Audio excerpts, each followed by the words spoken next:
दोस्तों, एक कहानी है फ्यूचर की जहां पर हम एक नई दुनिया को देखते हैं जो दो हिस्सों में बंट चुकी थी। एक हिस्से को ऑफशोर के नाम से जाना जाता है। इस हिस्से में सभी अमीर लोग रहते हैं और इनके पास जरूरत की हर चीज होती है।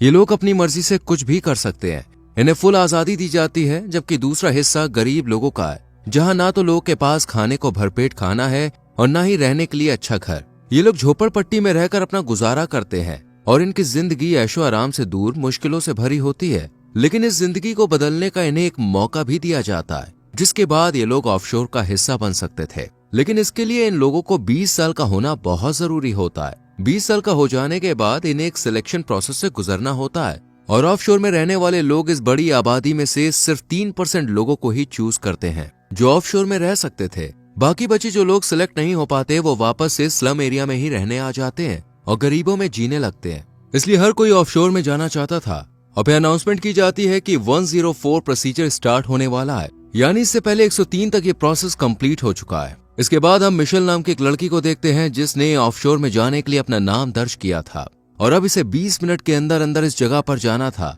जहां ऑफशोर का सिलेक्शन टेस्ट शुरू होने वाला था। 20 साल के रजिस्टर किए हुए सभी लोग उस लोकेशन पर पहुंचने लगते हैं। इन सभी लोगों के कान के पीछे एक खास तरह का डिवाइस लगा होता है जिसमें लाल रंग की रोशनी चमकती है।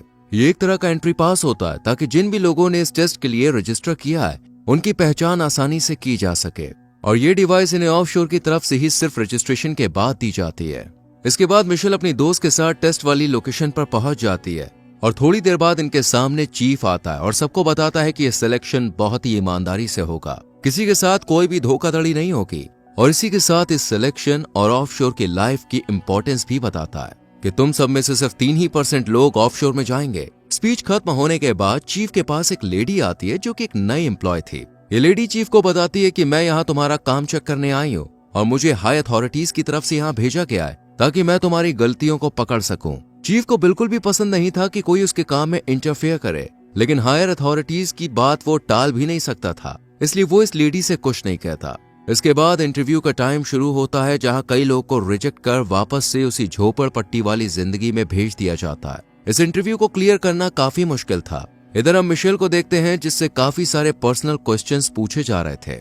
मिशेल अपने बॉयफ्रेंड के बारे में बताती है कि पिछले साल वो भी इस टेस्ट के लिए आया था, लेकिन फिर वो कभी लौट कर नहीं आया, जिसका मतलब था कि वो ऑफ शोर चला गया। इस पर इंटरव्यू लेने वाला शख्स कहता है कि जरूरी नहीं कि वो ऑफ शोर गया हो सकता है कि उसकी मौत हो गई हो या फिर उसके साथ कुछ बुरा हुआ हो। इसके बाद इस शख्स मिशेल को उसके बॉयफ्रेंड की आखिरी निशानी नेकलेस उतारने को कहता है और मिशेल उतारकर यहाँ रख देती है और अपने इमोशनल टेस्ट में पास हो जाती है। इसके बाद हम मार्को नाम के एक लड़के को देखते हैं जिसका हर फैमिली मेंबर इस टेस्ट में पास होकर ऑफशोर चला गया था, इसलिए इसे पूरा कॉन्फिडेंट था कि ये भी जरूर ऑफशोर जाएगा। मार्को का कॉन्फिडेंस लेवल काफी हाई था। मार्को का ये कॉन्फिडेंस देखकर इसे भी सिलेक्ट कर लिया जाता है। और फिर हम एलेक्स नाम के एक लड़के को देखते हैं जो किसी भी तरह ऑफशोर में जाना चाहता था, इसलिए बिना रुके बोलता ही रहता है और किसी भी कीमत पर इस फर्स्ट राउंड को क्लियर करना चाहता है। लेकिन उसका ये बिहेवियर इंटरव्यू लेने वाली लेडी को पसंद नहीं आता और उसे फर्स्ट राउंड में ही बाहर कर दिया जाता है। एलेक्स कहता है कि अब पूरा सिस्टम ही खराब है और ये सिलेक्शन प्रोसेस भी बहुत बेकार है। ये सब सुनकर एलेक्स को बाहर कर दिया जाता है। इसके बाद हम जोआना नाम की लड़की को देखते हैं जो सबसे ज्यादा स्मार्ट समझदार थी और बहुत ही कम बोलती थी। इसकी इसी समझदारी के चलते इसे भी सिलेक्ट कर लिया जाता है। सभी लोग फिजिकली और मेंटली हेल्दी थे सिवाय फर्नांडो के। ये पैरों से चल नहीं सकता था, लेकिन इसकी बहादुरी हिम्मत की वजह से ये भी फर्स्ट राउंड क्लियर कर लेता है। इसी बीच ऑफशोर के लोगों को खबर मिलती है कि इनके दुश्मन रेबेलियस ग्रुप ने अपने एक आदमी को सीक्रेटली इस सिलेक्शन टेस्ट में भेजा है। ऑफशोर के लोग जल्दी से इस जासूस का पता लगा लेते हैं और इसके साथ काफी बुरा बिहेव करते हैं। उसे इतना ज्यादा टॉर्चर करते हैं कि वो सारी सच्चाई उगल देता है और बताता है कि उसके अलावा भी यहाँ एक और जासूस है जो कि रेबेलियस ग्रुप को पल पल की खबर दे रहा है। इसके बाद हम रेबेलियस ग्रुप को देखते हैं जो कि ऑफशोर का सबसे बड़ा दुश्मन था। ये ग्रुप अमीरी और गरीबी के बीच खड़ी दीवार को गिराना चाहता था। इस ग्रुप का मानना था कि जब सब लोग समान हैं तो फिर गरीब लोगों को इतनी मुश्किलें क्यों। इसके बाद जो लोग सिलेक्ट किए गए थे उन्हें दूसरे राउंड के लिए एक दूसरे रूम में ले जाया जाता है और नंबर से इन्हें एक लाइन में खड़ा कर दिया जाता है और फिर एक एक करके इनके कान के पीछे लगी डिवाइस को अच्छे से चेक किया जाता है कि कहीं कोई नकली डिवाइस लगाकर तो यहाँ पे नहीं आया है, इसलिए डिवाइस की चेकिंग की जाती है। लेकिन तभी जोआना की नजर अपने आगे खड़े लड़के के कान पर पड़ती है। इस लड़के का नाम था राफेल। जोआना देखती है कि इसके कान में कोई डिवाइस नहीं है बल्कि कुछ अलग तरह के स्ट्रेचेस लगे हुए हैं। यानी राफेल नाम का ये लड़का धोखे से यहाँ पे आया था। जोआना इस लड़के के बारे में अभी किसी को कुछ भी नहीं बताती और जब राफेल की स्कैनिंग की बारी आती है तो ये स्कैनिंग टेस्ट में पास हो जाता है, यानी इसके कान में डिवाइस थी। ये सब देखकर जोआना का शक और ज्यादा बढ़ जाता है। इसके बाद इन सभी सिलेक्ट हुए लोगों को एक दूसरे कमरे में भेजा जाता है जहाँ टेबल पर बहुत सारे ब्लॉक्स रखे हुए थे।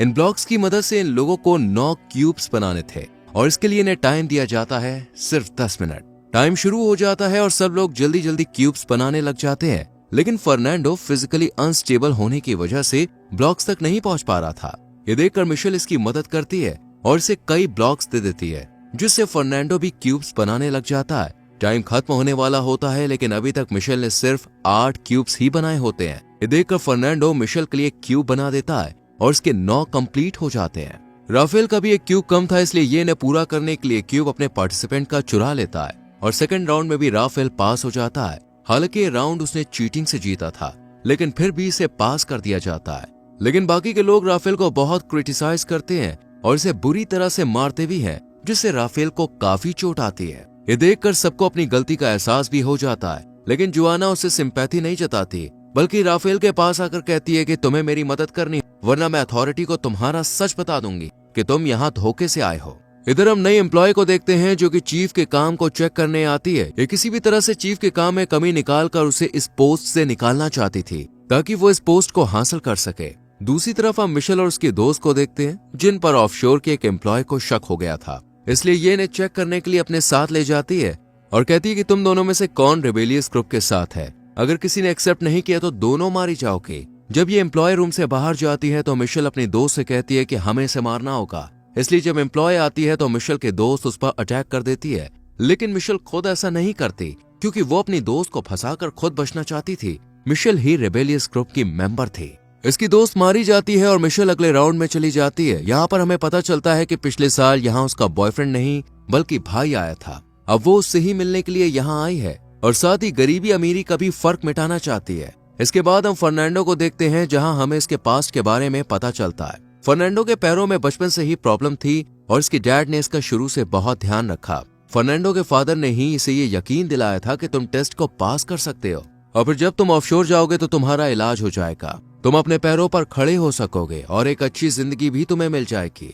इसके बाद फर्नांडो का फिजिकल टेस्ट किया जाता है। डॉक्टर इसके पैरों को टेस्ट करने के लिए सुई चुभोती है जो कि फर्नांडो को फील होती है। आज फर्नांडो को पहली बार दर्द महसूस हो रहा था। डॉक्टर कहती है कि अगर तुमने सारे राउंड्स पास कर लिए और तुम ऑफशोर के लिए सिलेक्ट हो गए तो ऑफशोर में तुम्हारे पैरों का इलाज हो सकता है, तुम चल सकते हो। अब इन सबको अगले टेस्ट राउंड के लिए एक रूम में भेज दिया जाता है। जब ये लोग इस रूम में पहुंचते हैं तो इन्हें एक टेबल रखी हुई दिखती है जिसके ऊपर 4 पुतले रखे थे और चारों के ही चेहरे पर अलग अलग तरह के एक्सप्रेशंस थे। हर किसी ने अपनी कंडीशन के अकॉर्डिंग अलग अलग एक्सप्रेशन के साथ चेहरा बनाया हुआ था। इन सभी लोगों को ये टास्क दिया जाता है कि ये इन चारों पुतलों को एक्सप्रेशन को देखकर उनकी कंडीशन के बारे में बताएं कि इन्होंने किस लिए ऐसे चेहरे बनाए हुए हैं, पास्ट में इनके साथ क्या हुआ। अब सब लोग एक्सप्रेशंस की मदद से अपने अपने तरीके से कहानी बनाने लगते हैं, अपने अपने आइडियाज देते हैं। फर्नांडो पहले अच्छे से एक लड़की के पुतले को देखता है और फिर बताता है कि इस लड़की को जहर दिया गया है क्योंकि ये अपने हस्बैंड के साथ इस घर में मेहमान थी। दरअसल इस औरत का रिलेशन इसके पास रखे आदमी के साथ था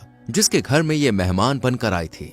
लेकिन इस आदमी की बीवी को इनके अफेयर के बारे में पता चल गया और उसने इस औरत को जहर दे दिया। तभी ये लेडी शॉकिंग एक्सप्रेशन से अपने बॉयफ्रेंड की तरफ देख रही है। फर्नांडो की ये कहानी सुनकर सब लोग बहुत खुश होते हैं क्योंकि इन्हें ये कहानी काफी पसंद आई थी। लेकिन राफेल इस कहानी को बेकार बताता है और फिर अपनी एक नई कहानी पेश करता है जिसमें राफेल कहता है कि इस लेडी को सिल्वर की चीजों से एलर्जी है, इसलिए सभी पुतलों ने सिल्वर की चीजें पहनी हुई है। लेकिन इस लेडी ने कांच की अंगूठी और लकड़ी का नेकलेस पहना हुआ है। ये लेडी दूसरे आदमी को इसलिए देख रही है क्योंकि वो एक डॉक्टर है, वो उससे मदद मांग रही है। ड्रॉर में जब ये लोग चेक करते हैं तो वहाँ ह्यूमन बॉडी के डायग्राम्स रखे होते हैं, यानी ये आदमी सच में डॉक्टर था। लेकिन राफेल ने जो कहानी बताई थी वो लेडी के एक्सप्रेशन से मैच नहीं हो रही थी। इसी सवाल का जवाब राफेल नहीं दे पाता।